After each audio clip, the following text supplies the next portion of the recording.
So, kakauwi lang sa bahay. So, ang gagawin natin ngayon ay magtitrim tayo ng kuko ni Takashi dahil sobrang taas na. Okay, tingnan nyo guys. Eh, diba? Sobrang taas na kasi yung kuko ni Takashi. So, kailangan na siyang itrim. So, ito, mayroon tayo dito pang trim. So, tayo na lang po ang magtitrim. Kasi po, pag ipadala natin dun si Takashi sa grooming shop. Pag ipag-groom natin, yung hinihingi kasi nila nasa 800. Pero kung ano lang, putulan lang yung kuko niya, ang hinihingi nila 150. Since maamo naman yung baby ko, ayun, sobrang maamo naman yung baby ko. Ako na lang po yung magti-trim ng kaniyang kuko. So, ayan, meron tayong trimmer. Mabilis lang yan, guys. Ayan.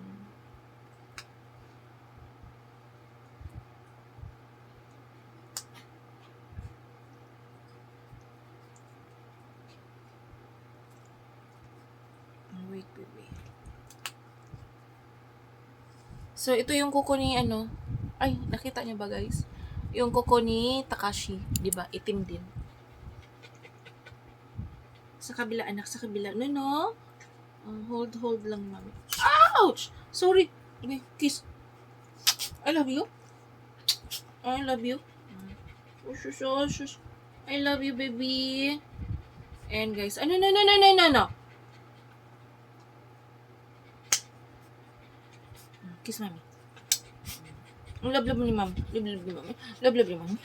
Love ni mami. I love you. Okay. So guys, ayan. Yung kabila na lang ang yung ito. Ayan.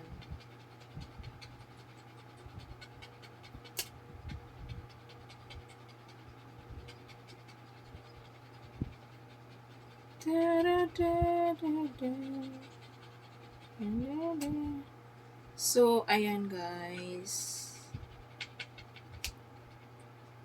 So, ayan, tapos na. Tapos na ang bibi. So, ayan. Hindi na matulis yung hindi na matulis ang kanyang kuko. So, ganun lang kabilis, guys. 'Di ba? Ganun lang kabilis. Yung dito sa likuran, ayan, hindi naman siya matulis.